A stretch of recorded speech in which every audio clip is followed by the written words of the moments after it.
is P. Swarna Maithili. I am from Triveni Talent School studying in 10th class. Happy Independence Day to all of you. This is the 80th Independence Day we are celebrating today. The Quit India movement was the third largest movement led by Mahatma Gandhi after the failure of Cripps mission. This movement was led by Mahatma Gandhi and started in the year 1942. మన దేశ పౌరులు మన కోసం చాలా కష్టపడి మనకి స్వాతంత్రాన్ని తెచ్చిపెట్టారు. ఈ క్విట్ ఇండియా మూమెంట్లో మహాత్మా గాంధీ యొక్క మోటో ఒక్కటే, బ్రిటిషర్స్ని ఇండియా నుండి తొలగించడం. Thank you. నేను సాయి సాత్విక. నేను త్రివేణి టాలెంట్ స్కూల్ 10వ తరగతిలో చదువుతున్నాను. అందరికీ ముందుగా స్వాతంత్ర దినోత్సవ శుభాకాంక్షలు. మనం ఇప్పుడు 80వ స్వాతంత్ర దినోత్సవాన్ని జరుపుకుంటున్నాము. ఈ సందర్భంగా మనం మన దేశ యోధులను గుర్తు చేసుకోవాలి.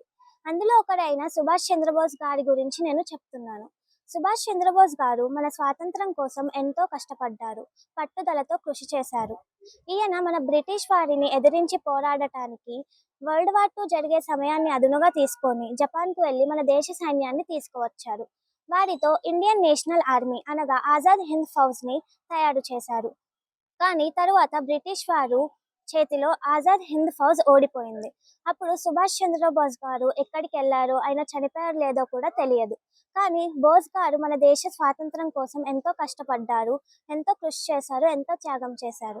ధన్యవాదాలు. నేను త్రివేణి స్కూల్ విద్యార్థిని. మీ అందరికీ 80వ స్వాతంత్ర దినోత్సవం శుభాకాంక్షలు. ఈరోజు నేను ప్యాట్రియాటిజం ఆఫ్ ఇండియా గురించి మాట్లాడదాం అనుకుంటున్నాను. అసలు మన ఇండియాకి ప్యాట్రియాటిజం ఎందుకు స్టార్ట్ అయిందంటే, అందరూ బ్రిటిష్ వాళ్ళు మనం చూపించే ఇండస్ట్రీస్కి అసలు మనకు ఫ్రీడమ్ ఇవ్వకపోవడం, ఇంకా మన రిసోర్సెస్ తీసుకొని 1600 నుంచి 1947 దాకా ఎంతో మన రిసోర్సెస్ అన్నీ ఎక్స్ప్లాయిట్ చేసి మన మీదే వాళ్ళు పవర్ గెయిన్ చేయాలని చూశారు.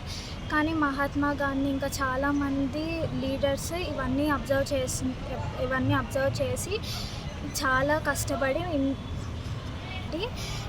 బ్రిటిష్ వాళ్ళని మన ఇండియా నుంచి తరిమేశారు.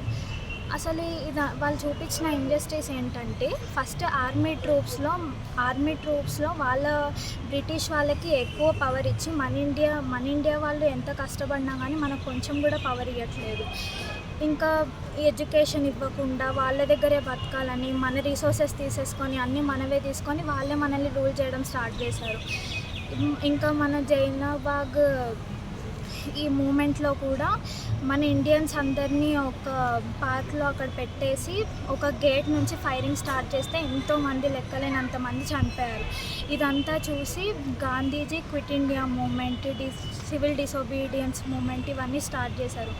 ఇది చూసి మన ఇండియా యూనిటీని చూసి లాస్ట్కి బ్రిటిష్ వాళ్ళు వెళ్ళిపోవడం జరిగింది. ముందు వరకు అసలు మన ఇండియాకి యూనిటీయే లేదు. ఎవరు పాలిస్తున్నారు ఏంటి ఎవరికి తెలీదు. అంతా డివైడ్ అండ్ రూల్ పాలసీ ఉండేది. బ్రిటిష్ వాళ్ళు వచ్చి అంతా డివైడ్ అండ్ రూల్ పాలసీ చేశారు. అంటే రాజులందరికీ యూనిటీ లేకపోవడం చూసేసి మన ఇండియాకి యూనిటీ మొత్తం తీసేసి ముస్లిమ్స్, హిందూస్, క్రిస్టియన్స్ అన్ని వేరే రిలీజియన్స్లోకి డివైడ్ చేసేసారు. లాస్ట్కి మన ఇండియాకి అన్ని రిలీజియన్స్ అన్నీ ఒకటే అని తెలుసుకొని మన ఇండియా మొత్తానికి ఒక కాన్స్టిట్యూషన్ ప్రిపేర్ చేశారు అంబేద్కర్ గారు. Thank you.